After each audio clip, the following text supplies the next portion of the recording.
Hi, sisters. I'm Aaron T-Brink. I'm the communications manager for you. And I want to talk to you quickly about a project that we've been working on. It's our podcast, our first podcast. It's called F.L.O.W.cast, For the Life of the World Cast. And the host is Jeremiah Washington. We kind of came up with this concept when we were talking about different ways to reach out to people and tell stories about people changing lives in meaningful ways. And he has a great way to make people comfortable in conversation. It's been a great project. We've had a lot of fun with it. We really want you to enjoy this and share this with everyone. It's going to come out on Founders Day, August 19th. That will be the first day that this premieres. But today, we're going to have a sneak peek that you'll see. You'll be the first people to hear this. And I'm going to introduce you to Jeremiah, and he's going to share the rest of the information with you about the clip you're going to see. Good morning, sisters. I am Jeremiah Washington. I work in the housekeeping department and alongside the communications team. I'm the host of your new podcast called F.L.O.W.cast, and we will be showing you a clip of Sister Kelly's podcast interview that we did via Zoom. We was in two different places, but we still managed to let that work and make it happen. And yeah, I hope you like your new podcast that we're doing to, tell stories in hopeful ways. And I hope you're just as much of a fan of it as I am in our team. So thank you very much. Now here's Sister Kelly.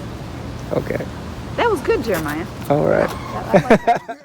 I remember when I was home for retreat recently, this was probably last November. And part of this was just having not been home because of the pandemic. When I walked into Sacred Heart Convent, and as I encountered our sisters, I said to someone, I can literally feel the ministry of presence. We're all called to where we are and to what we do each day. And we do that to the best of our ability, hopefully with joy most days, whether we're 38, 24, or 102. I wholeheartedly believe that. Yeah, that's true. Hi, I'm Veronica Brown, and I am the Communications and Advancement Specialist. So with the podcast, I've been working on marketing and promotions and the branding as well. But next up is a clip with Sister Mary Emmerich. Enjoy. I am here with today Sister Mary Emmerich, or as they like to say on the intercom when they paid you, Sister Mary Emmerich. How come they say Emmerich twice on the intercom? That's a long story. My family name was Emmerich. Yeah. And when I heard there was a Saint Emmerich, and we usually take a saint's name, I said, oh, well, I'll just take Emmerich for my religious name, too. Then they ask you for suggestions of what you might like. Well, by that time, I kind of put it down as my sixth choice. It wasn't my first one at all. That's the one that was chosen for me. And so it's two different spellings. My family name, E-M-E-R-I-C-K. My religious name, E-M-M-E-R-I-C. The next clip is our first audio roundtable. And our two sisters and two associates who participated were so much fun to listen to. And I think you're going to enjoy it, too.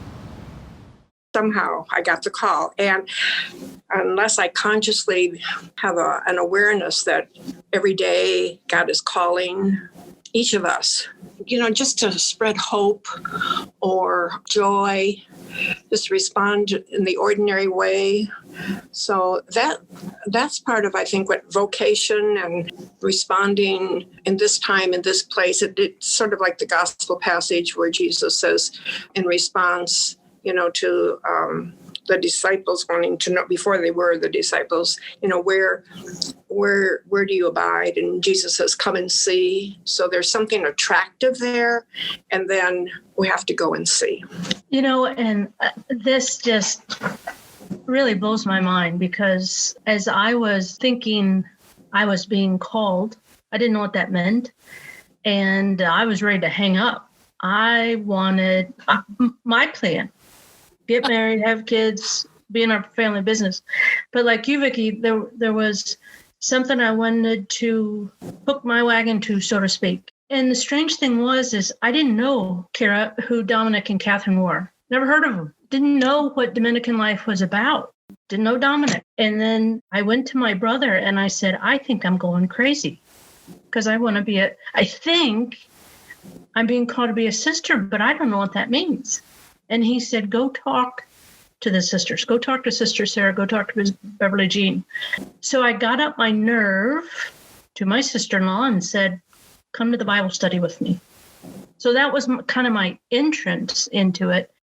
And then I made an appointment with Beverly Jean and I said, I feel like I'm being called, but I think I'd be a good wife and mother. And she said, if you'd be a good wife and mother, you'd be a good sister. Come and see.